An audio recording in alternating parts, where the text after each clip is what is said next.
బైపరెడ్డి sir బైపరెడ్డి గారు చెప్పండి sir, ఏంటి మన పొలంలో ఉన్న ప్రాబ్లమ్స్ ఏంటి, మనకి ఏంటి సమస్యలు? బ్యాక్టీరియా బ్లైట్ ఎక్కువ ఉంది సార్, ఇంకా వేరే సమస్య అయితే మాకు ఏంటి ఎట్లా వచ్చింది చూపించండి ఒకసారి, చెప్పండి దాని గురించి. బ్యాక్టీరియా బ్లైట్ అంటే ఈ ఆకుకి మచ్చ ఎక్కువ అవుతుంది సార్, ఇలా ఆకు వస్తుంది, ఆకు తర్వాత కాయలకు వస్తుంది, కాయలు కోసిన తర్వాత కొమ్ములు కూడా అలానే వచ్చేస్తుంది. ఓకే, ఆ కొమ్మల ద్వారా ఇంక పెద్ద నష్టం అంటే మాకు ఈ బ్యాక్టీరియా బ్లైట్ తప్ప వేరే ఏమీ లేదు. ఇంకదే సమస్య సార్, ఇంకేం లేదు. ఓకే, ఎట్లాంటి ఇబ్బందులు ఎదుర్కొన్నారు ఈ బ్యాక్టీరియల్ బ్లైట్ వల్ల మీరు? ఇబ్బందులు అంటే పంట అంతా కట్ చేసి బయటకు పడేస్తాం సార్. అంటే మాక్సిమం అసలు ఎందుకు వచ్చింది అనుకుంటున్నారు ఇది?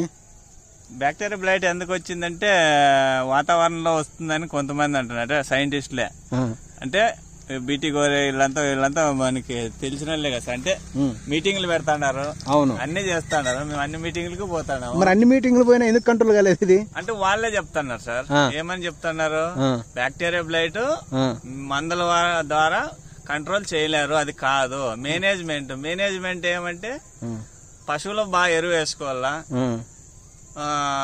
కొన్ని సూక్ష్మజీవులు అంటే ట్రైకోడర్మా కానీ సూడోమోనాస్ ఇవన్నీ మొక్కలకి అందిస్తే దాని వల్ల రెసిస్టెన్స్ పెరుగుతుంది, అట్లా కంట్రోల్ అవుతుంది అంటున్నారు. కానీ మరి ఇప్పుడు ఎన్ని రోజుల నుంచి చేస్తున్నారు, కంట్రోల్ అయిందా మరి? ట్రైకోడర్మా సూడోమోనాస్ అనేది ఫస్ట్ 2 తూర్లు అయితే వేసినాను, కానీ విల్ట్ అయితే బాగానే కంట్రోల్ గా ఉంది. ఓకే, బ్యాక్టీరియా బ్లైట్ అయితే కంట్రోల్ ఏం కాలేదు సార్. ఓకే, ఇప్పుడు బ్యాక్టీరియల్ బ్లైట్ అనేది కంట్రోల్ చేయడానికి మందులు వచ్చినాయి, అది తెలియదు సార్. అంటే మందులు వచ్చినాయి, కంట్రోల్ చేయొచ్చు. మీకు ఆల్రెడీ మీకు ఇందాక ఒక మనిషితో మాట్లాడిచ్చాను, మీకు తెలిసింది ఆల్రెడీ.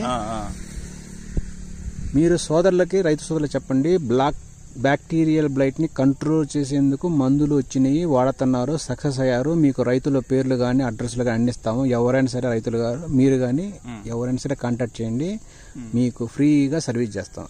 నేను నా సైడ్ నుంచి మీకు ప్రామిస్ చేస్తున్నాను, ఎందుకంటే నేను రైతుల కోసం పనిచేస్తున్నాను కాబట్టి. ఒక రైతుకి బాగా ఇబ్బంది వచ్చిందంటే మేము ఫ్రీగానే అన్ని చేస్తాం.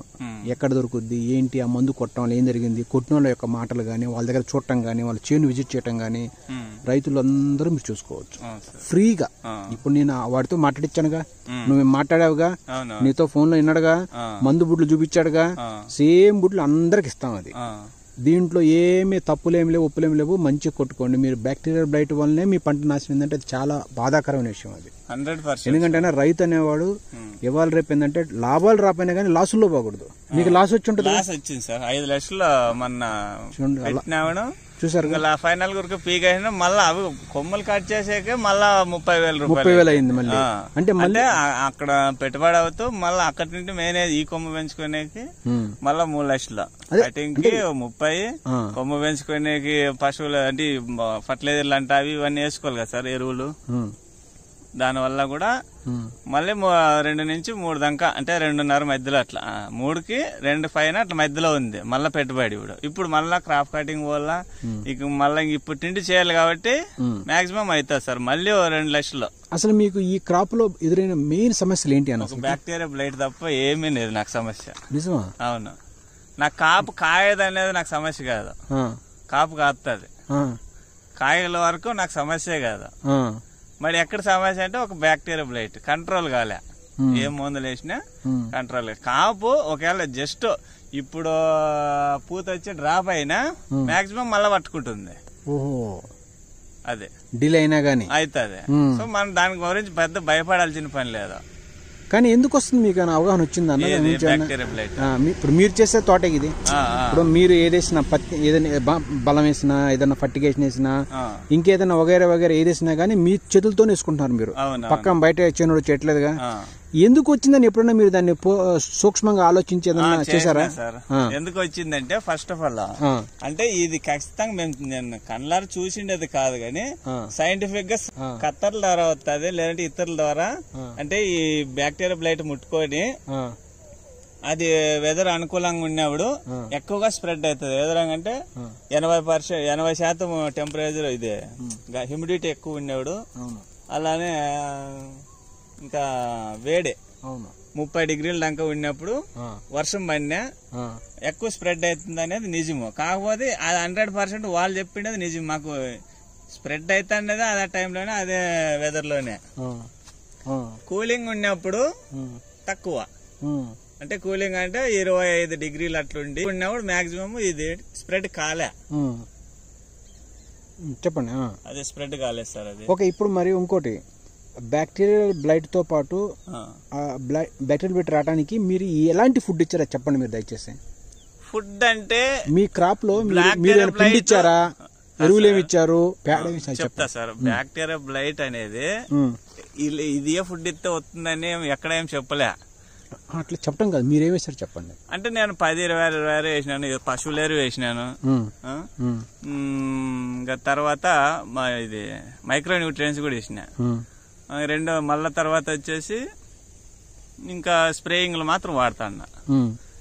అది బ్లైటాక్స్ కానీ. ఎరువులు ఏం వేసారు చెప్పండి. ఏం ఎరువులు 10-26-26 డ్రిప్ మందులో 52-34 0050 అంటే కాయల సైజ్ వచ్చాక 0050 ఇచ్చినాను.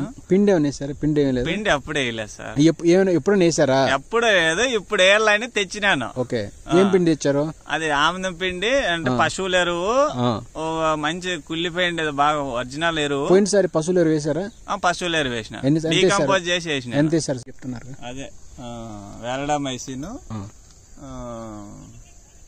కాసుగామైసిన్, యాంటీబయాటిక్ లో స్టెప్టోసైక్లిన్, ట్రూబ్రోమో, ట్రూనైట్రో. అదే వేరే ఫంగల్ అంటే బ్లైటాక్స్ లో గానీ వేరే వేరే దాంట్లో కలుపుకొని స్ప్రే చేసినా సార్. వాతావరణము కరెక్ట్ దానికి అనుకూలం ఉంటే ఏ ఇది యాంటీబయాటిక్ పనిచేయదు, ఏ కెమికల్ పనిచేయలేదు సార్ దాని ముందర వరకు. అది మనం కెమికల్ వాడకపోయినా కొన్ని చోట్ల అదంతకది నిలబడిపోతుంది. ఎట్లా నిలబడుతుంది అంటే వాతావరణం దానికి వ్యతిరేకంగా ఉన్నాడు మాత్రం మనం ఏం మందు కొట్టకపోయినా 100% ఊరుకుంటుంది. అవును, చెప్పండి. ఇంకా అదే సార్. ఇంకేం మీరు మందులు ఏమి ఇచ్చారు చెప్పండి. మీరు పేడ వేసి అంటున్నారు కదా, పేడరు వేసిన. పశువుల పెంట, పేడ పచ్చిదేశారా లేకపోతే ఎండబెట్టేశారా? దాని ఒరిజినల్ పేడ తీసుకొని డీకంపోజర్ చేసుకొని మొక్కలకి ఇచ్చినాము. సో దానివల్ల నాకైతే నష్టమేం అనిపించలేదు. ఎందుకంటే వేరు కుళ్ళు రాలే. అంటే ఎందుకంటే ట్రైకోడర్మా ఇవన్నీ కొన్ని వాడడం వల్ల. ఎక్కడ ఫాల్ట్ వస్తాయంటే ఒక బ్యాక్టీరియా బ్లైట్ తప్ప వేరే సమస్య లేదు సార్. పర్సెంట్ లేదు, ఇంక వేరే సమస్య ఏం లేదు. దాని వల్లనే మేము ఇబ్బంది పడతాం. బ్లైట్ అనేది మీరు ఈ లీఫ్లు ఇటు మీద బ్లాక్ స్పాట్స్ కాకుండా మీకు ఫ్రూట్ పగలటాలు, ఫ్రూట్ మీద క్రాక్స్ రావటాలు, ఆంథ్రాక్నోస్ తో పాటు బ్లైట్ అన్ని చూస్తున్నారు మీరు. సార్ ఆంథ్రాక్నోస్ అనేది 1% కూడా రాలే మాకు. అంతే అంటారా? 1% కూడా రాలే. ఆంథ్రాక్నోస్ తెలుస్తుంది సార్ మాకు. ఎందుకంటే ఆంథ్రాక్నోస్ అనేది కింద తొటిమితా నుంచి గట్టిగా అవుతుంది, హార్డ్ అవుతుంది. హార్డ్ అయితే నల్ల మచ్చ స్టార్ట్ అవుతుంది. అంతే, దాని వల్ల అది ఇమ్మీడియట్ గా స్ప్రెడ్ కాదు. ఇది 24 hours లోనే మాక్సిమం తోట అంతా కూడా కడిచేస్తుంది. కానీ సో అలా వచ్చినప్పుడు మీరు ఏం చేస్తారు చెప్పండి. ఏం ప్రాక్టీస్ చేస్తారు చెప్తున్నారు ఇక్కడ చూపించండి. మీరు దాని వచ్చినందుకు ఎందుకు కట్ చేశారు ఇది చూపించండి. ఈ బ్రాంచ్ చిన్నగా ముందు కూర్చుకుంటాను. దీని వీడు ఎందుకు కట్ చేసినారంటే, అంటే నేను యాక్చువల్ కట్ చేయకూడదు. ఇది వేరే వాళ్ళని డాక్టర్ని పిలుచుకొచ్చింటే ఇక్కడ పంట వద్దు దీన్ని తీసేయండి, ఇటు కట్టి అన్ని మొత్తం కటింగ్ చేసేయండి అన్నాడు. సరేలే వాళ్ళు చెప్పిండేది ఒకవేళ నిజమేనేమో అని తీసేసినాం సార్. తీసేసి ఇప్పుడు 5 నెలలు అయింది ఈ మొక్కకే, ఇప్పుడు ఈ కొమ్మలకే. అంటే ఇక్కడ ఏరియా అంతా ఇంతే చేస్తా ఉంటారండి? లేదు సార్, ఎవరు చేయరు. మీరే చేశారు ఎట్లా? నేను కూడా చేయను. అదే డాక్టర్ని పిలుచుకొచ్చినట్టు ప్రాక్టీస్ ఇది. తప్పు అంటే అది ఇప్పుడు తెలుస్తాయి sir. Okay, very good. So blight కోసం అట్లా కంట్రోల్ చేయడం వల్ల మీకు ఏదన్నా అంటే ఏమైనా ఉపయోగాలు ఎట్లా తెలుసు అనుకుంటున్నారు మీరు? అట్లా కట్ చేయడం వల్ల ఏం ఉపయోగం ఉంటది అంటే ఇది ప్రాక్టికల్ గా నిజము. కట్ చేయడం కూడా మంచిదే. ఎప్పుడు మంచిదంటే నేను రైతులకు ఉపయోగపడాలని చెప్తాడని నేను చూస్తాను. నేను చేసినది అయితే 100% రాంగ్. ఎప్పుడు రాంగ్? జూన్ జూలైలో ఎప్పుడు కటింగ్ చేయకూడదు, బోర్డు కటింగ్. ఓకే, ఎందుకు చేయకూడదు అంటే అప్పుడు వాతావరణము బ్యాక్టీరియా బ్లైట్ కి అనుకూలమైన వాతావరణము. అప్పుడు మరి అప్పుడు దానికి వ్యతిరేకం అంటే నవంబర్ నుంచి డిసెంబర్, జనవరి 100% బ్లైట్ ఉండేటివి కటింగ్ చేసుకోవచ్చు. ఎందుకంటే అప్పుడు నువ్వు ఏ మందు కొట్టినా, ఏ మందు డ్రిప్ కిడిచినా కూడా బ్యాక్టీరియా బ్లైట్ ఇంప్రూవ్ కాదు. ఎందుకంటే హ్యూమిడిటీ తక్కువ ఉంటుంది. రెండోది వచ్చేసి గాలిలో తేమ శాతం తక్కువ ఉంటుంది. ట్రూ. దాని వల్ల అదే నువ్వు ఏం చేసినా అది డెవలప్మెంట్ కాదు. సో కొమ్ము బాగా పెరుగుతుంది, ఇది రోగాలు రావు. ట్రూ. సో అప్పుడు మనం వాటికి 6 నెలలు అవుతుంది. ఎప్పుడు సో నవంబర్ లో కటింగ్ చేపించినామంటే మేకి జూన్ కి గానీ ఒక 5 నెలల నుంచి 6 నెలలు అవుతుంది. సో అంతవరకు ఎక్కడ గానీ అది డెవలప్మెంట్ కాదు. సో 2 నెలలు మనం డ్రై ఇడతాము, ఏప్రిల్ మే. డ్రై ఇడిచినప్పుడు ఉండేది కూడా బర్న్ అయిపోయి అంటే ఇంకా అది డ్రై అవుతుంది చెట్టు, దానివల్ల ఇబ్బంది ఉండదు. సో అట్లా పోతే మేలని నాకు ఇప్పుడు అర్థమైంది, అది కరెక్ట్ అని. వీళ్ళు డాక్టర్ వచ్చి చెప్పిండేది రాంగ్. ఎప్పుడు వాడితే అప్పుడు బోర్డ్ కటింగ్ చేయకూడదు. అవును. సో ఇది ఇట్లా చేయటం కూడా ఏంటంటే మంది పెద్ద మిస్టేకే కదండి. అవును, ఇట్లా చేయకూడదు మరి. అంటే టైమింగ్ అది చేయడం వల్ల తప్పు కాదు, బ్లైట్ వచ్చిన వాళ్ళు అలానే చేయాల, తప్పదు.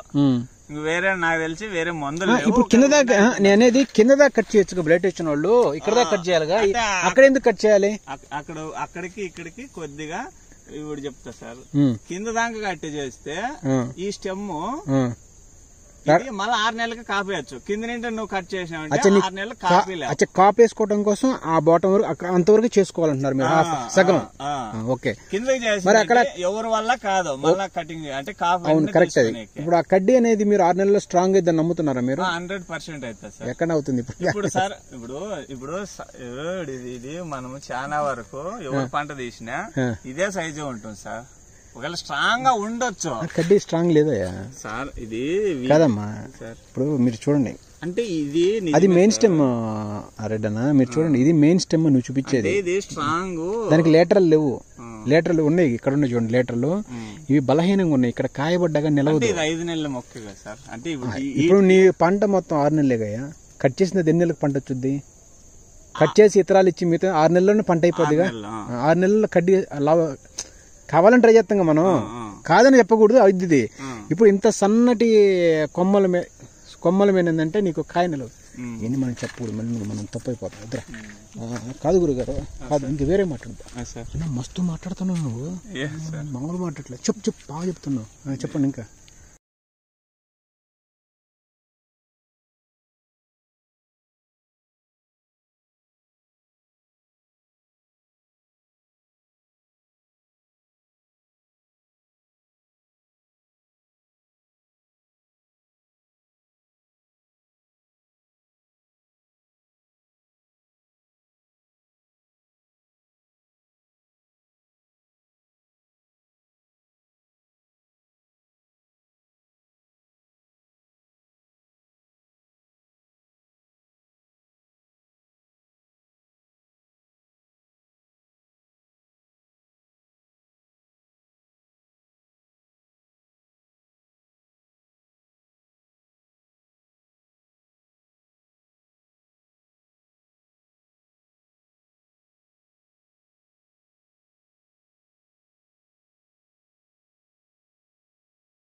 దీంట్లో ఉన్న ఛాలెంజెస్ ఏంటి చెప్పండి. ఛాలెంజెస్ అంటే ఇంక ఇవే సార్ మనకి సమస్య. చెప్పండి. బ్యాక్టీరియా బ్లైట్ ఉంది అనంతపురం జిల్లాలో. 90% బ్యాక్టీరియా బ్లైట్ ద్వారానే ఇబ్బంది పడుతున్నారు తప్ప వేరే ఏమీ లేదు. వచ్చేదే అదే. ఇంక వేరే ఏం ప్రాబ్లం అయితే చిన్నవే. ఆంత్రాక్నోసిస్ అసలు సమస్య కదా. ఆంత్రాక్నోసిస్ సైజ్ ఎంత ఇప్పించారు రెడ్డి గారు?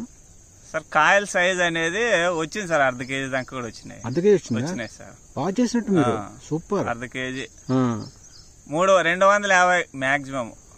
ఫస్ట్ పంట వచ్చేసి కొద్ది సైజ్ తక్కువ సార్. ఎంత డబ్బులు తీసారు మీరు 5 ఎకరాల్లో? ఎప్పుడు సార్ ఫస్ట్ పంట? ఫస్ట్ 18 వచ్చింది సార్. 18 లక్షలు బాగా తీసినట్టేగమ్మా. తీసినాం సార్, మళ్ళీ పోగొట్టుకుందాం కదా. మళ్ళీ పోవటం అది వేరే విషయం అండి. 18 లక్షలు వచ్చినాయి కదా. వచ్చినాయి సార్, బాగా వచ్చినాయి. ఎన్ని టన్నులు వచ్చింది? అది వచ్చేసి 19 టన్నుల. 18 సార్. 100 రూపాయలు పడ్డది. జీరో కటింగ్ బాగా చేశారు కదా. అంటే మేము బాగా చేసినది కాదు సార్, అటంతకడే బాగా వచ్చినాయి అనుకున్నాము. First crop sir bacteria blight రావడానికి నా తోటలోకి రీజన్ నేను అనుకోడేది వేరే వాళ్ళని కటింగ్ పిలిపించినాం. వాళ్ళ ధర వచ్చింది. ఏ కటింగ్ కి కాయలు కటింగ్ పిలిచినాం అమ్ముకోనే కర్ణాటక అతను వచ్చినాడు బాక్స్లు వేసుకొచ్చినాడు. నేను దయచేసి రైతులకి ఏం చెప్తానంటే వేడి చేయాలి కత్తెరలను చెప్పండి. వేడి కాదు, అవి అందరూ చేస్తారు, చేయకపోతే 2 ఉన్నాయి, స్టెరిలైజేషన్ అది కాదు. మనం కాయలు అమ్మేతాడు కొత్తగా పంట ఎవరైతే ట్రేలు వేసుకొస్తారు వాళ్ళ ఆ ట్రేలో ఏం చేసినారు ఎల్పనా వేసేసుకుంటేసినారు. దాంట్లో ఆ కాయలు బ్యాక్టీరియా బ్లైట్ ఉన్నాయి.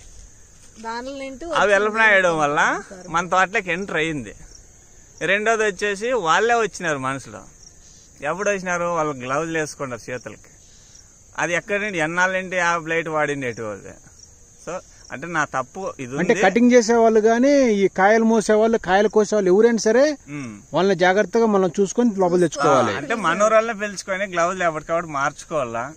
రెండోది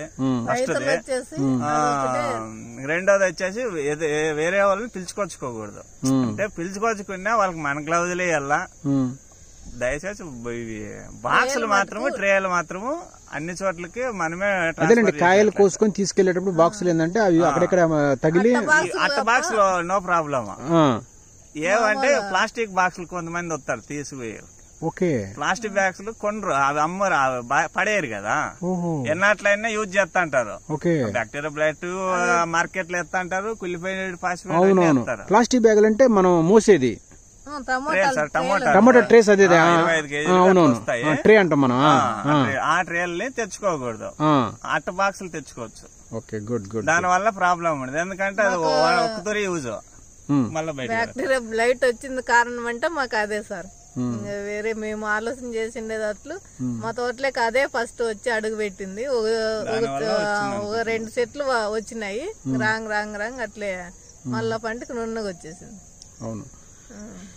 ఇప్పుడు అన్న ఇది కాకుండా ఈ విషయం కాకుండా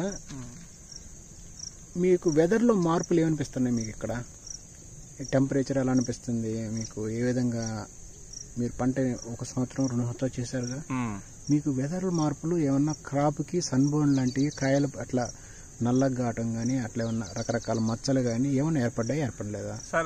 ఎందుకంటే మీరు ఏమి గొడ్డలు ఏమీ లేదు చూసారుగా, మీరు నెట్ గిట్ ఏమీ లేదు, గ్రో నెట్ వేయలేదు, సింపుల్ గా మీరు ఇట్నే పెంచుకుంటున్నారు. మీరు చాలా మంది గ్రో నెట్ వేస్తున్నారు, రకరకాలు మాట్లాడుతున్నారు. అంటే మీరు ఏమి వేయకుండా నువ్వు 18 లక్షలు 15 లక్షలు సంపాదించావంటే మంచి డబ్బులే అయ్యి, అంత ఈజీ కాదుగమ్మా. ఎట్లా ఏ విధంగా దాన్ని నువ్వు సన్బర్న్ కంట్రోల్ చేసుకుంటూ వస్తున్నావు? అంటే ఇంత వేడిలో కూడా సన్బర్న్ కంట్రోల్ అంటే దానికి సన్బర్న్ తెలుసుగా మీకు? తెలుసు సార్. సన్బర్న్ ఏం పెద్దగా రాలేదు సార్. ఎందుకు రాలేదు? వచ్చుద్ది, రావాలి మీ దగ్గర. మీ ఇక్కడ టెంపరేచర్ ఎక్కువ ఉంటుంది కాదు, ఏరే టెంపరేచర్ ఎక్కువ నిన్నా నేను. అంటే టెంపరేచర్ అయితే 30-35 డిగ్రీలు. ఇప్పుడు మీరు ఒకటిసారి మీరు బ్లైట్ వస్తుంది అంటున్నారు. మీరు బ్లైట్ ఎక్కువ యాక్చువల్ గా తేమ వాటిల్లో కొంచెం నెక్రోసిస్ అని ఒక ప్రాబ్లం ఉంటది. అన్ని ఏదో కొంచెం ఇబ్బందులు ఎక్కువగా నువ్వు కొన్ని కేకులు క్యాస్ట్రాయిల్ కేకులు అయ్యి వేయటం వల్ల బ్లైట్ సాధారణంగా వచ్చుద్ది. ఎక్కువ పర్సెంటేజ్ దాంట్లో వేరే ఒక రిజన్స్ ఉంటుంది, అది రిలీజ్ కావటం వల్ల కింద తేమ ఫంగస్ బ్యాక్టీరియా కలిసి దాని నుంచి స్టార్ట్ అయ్యింది, అది వేరే విషయం. అదే ఎంత ఈజీగా వచ్చేస్తుంటే నీ ఇంత వేడికి సన్ బర్న్ అనేది కాకుండా నువ్వు కాయలను ఎలా కాపాడుకోగలిగావు అదే నేను అడుగుతున్నాను. యాంత్రాక్నోస్ ఎలా రాకుండా ఉంది నీ దగ్గరికి? ఇప్పుడు మేము కొట్టే మందుల ద్వారా రాకుండా ఉండదు సార్. ఆంత్రాక్నోస్ అనేది అంటే వెదర్ సూటబుల్ ఇక్కడ దానిమ్మలు పెరగంటే వెదర్ కరెక్ట్ గానే ఉంది సార్. ఇక్కడ వెదర్ ఇప్పుడు మీరు near to the Bengaluru area, ఎక్కడ ఎన్ని కిలోమీటర్ బెంగళూరు? ఏమనకి 200 అవుతుంది సార్. బెంగళూరు అని కాదు, బెంగళూరు బోర్డర్ కర్ణాటక. అంటే ఇక్కడ కర్ణాటక వచ్చేసి మాకు 15 కిలోమీటర్లు. అంటే 15 కిలోమీటర్లు అయినా ఇక్కడ టెంపరేచర్ వాళ్ళకి టెంపరేచర్ ఎక్కువ ఉంది సార్. అంటే బెంగళూరు, నువ్వు కూడా బెంగళూరు కిందకి వస్తావమ్మా. నువ్వు కూడా 15 కిలోమీటర్ ఏముంది కాక? బెంగళూరు 15 కిలోమీటర్ ఏముంది? బెంగళూరు కాదు, కర్ణాటక. అంతే 15. కర్ణాటక ఏ స్టేట్ ఎక్కడైనా సరే అన్ని పంటలు పండుతాయి. పక్కన నువ్వు ఉన్నావు కాబట్టి నీది సూటబుల్ కాబట్టి నీకు బ్లైట్ నీకు సాధారణ రాకూడదు. అంటే రాకూడదని నాది ఒకదే కాదు సార్, అందరూ 90% చెప్తాను. నేను ఎవరి దగ్గర చోటు తక్కువ మంది చూసాను బ్లైట్. నువ్వు బ్లైట్ ఉండే వాళ్ళకి మాత్రం మన ఏరియాకి వచ్చినాయి, ఆడ వచ్చిందంటారు అన్ని చోట్ల వచ్చింది. నువ్వు అంటే వెదర్ లో ఏమన్నా నేను అంటే వేడి హ్యూమిడిటీలో ఏమన్నా ఫ్లక్చువేషన్స్ జరుగుతున్నాయి ఇక్కడ అడుగుతున్నాను నేను. వెదర్ ఎలా ఉంది? రిలేటివ్ హ్యూమిడిటీ ఉంటుంది, RH అంటారు రిలేటివ్ హ్యూమిడిటీ. రిలేటివ్ హ్యూమిడిటీలో ఏమన్నా మార్పులు సడన్ గా పడిపోవటం సడన్ గా లేవటం ఏమన్నా జరుగుతుందా? అంటే అది కొన్ని విషయాల్లో అంటే మీరు మీ చైన్ ఇక్కడ లోకల్ కాబట్టి అడుగుతున్నాను నేను. టెంపరేచర్ లో మరీ లేవటం మరీ పడిపోవటం డ్రాప్ డౌన్ కావటం జరుగుతుందా? జరుగుతాయి సార్, జరుగుతుంది. అంటే అందరికీ ఒకే రకంగా ఉంటుంది. ఇప్పుడు బ్లైట్ అనేది సాధారణంగా ఏదో పిచ్చికి రాదు కదా, దానికి సహకరించే కొన్ని రకాల వాతావరణ పరిస్థితులు కూడా బ్లైట్ని ఎంకరేజ్ చేస్తూ ఉంటాయి, గుర్తుపెట్టుకోండి మీరు. ఇప్పుడు బ్లైట్ అనేది అందరికి రాకుండా ఎక్కువ మీ దగ్గర ఎందుకు వస్తుంది? కొంతమంది కాయలు వచ్చిన తర్వాత దాంట్లో ఈవెన్ అటు బెంగళూరులో కూడా కాయలు పగులుతున్నాయి, నేను కాంటలేదు. పంటలు ఇక్కడ ఏమా రకరకాలుగా మీరు చెప్పండి, ఆ విషయం కూడా చెప్పండి. కొంతమంది బ్లైట్ వచ్చి చెప్తున్నారు, కొంతమంది చెప్తాను. అది ఎంతమంది 90% అంటారు, 90% ఫెయిల్ అయ్యే వాళ్ళు ఉన్నారు, 10% ఉండారు. 100 మందిలో 10 మంది తీసేవాళ్ళు ఉన్నారు. బ్లైట్ వచ్చినా తీస్తున్నారు. ఎట్లా తీస్తున్నారు? తీస్తా అన్నారు. ఆ సీక్రెట్ అయితే వాళ్ళు 100% చెప్పలేదు కానీ తీస్తున్నారు. కానీ తీస్తున్నారు 100%. అంటే బ్లైట్ వచ్చిన వాళ్ళకి వస్తుంది, తక్కువ వస్తుంది. అంటే మేము మా కొద్దిగా వచ్చినా కంట్రోల్ చేసలేకపోతాను, స్ప్రెడ్ అయిపోతాయండి. వాళ్ళకి వచ్చినా అదుపులో ఉంటాయండి. అంటే మీరు అన్నట్లు ఈ ఏరియాలో బ్లైట్ వచ్చినా గానీ క్రాప్ ఫెయిల్ అవుతుంది, ఒకవేళ వచ్చినా గానీ సక్సెస్ చేసుకుని ముందుకు పోయిన వాళ్ళు కూడా చాలా మంది ఉన్నారు. అంటే దీన్ని బట్టి సోదరులారా, మేబీ మన కల్చరల్ ప్రాక్టీస్ కానీ, మనం వాడే మెడిసిన్స్ లో కానీ, మనం చేసే విధానాల్లో ఏమన్నా కొంచెం మార్పులు తెచ్చుకుంటే మనం ఈజీగా అయితే నేను నమ్ముతున్నాను సోదరులారా. ఎనీవే, ఏది వచ్చినా బ్లైట్ వచ్చినా ఏది వచ్చినా టెన్షన్ ఏం పడద్దు. మీకు సరైన మందు మీ చేతిలో పెట్టి దీన్ని కంట్రోల్ చేసి మిమ్మల్ని సక్సెస్ఫుల్ గా ఒక మంచి రైతుగా తీర్చిదిద్దే బాధ్యత మాది సోదరులారా. Okay, so thank you Reddy గారు అన్న. థ్యాంక్స్ అన్న, థ్యాంక్స్ అలే.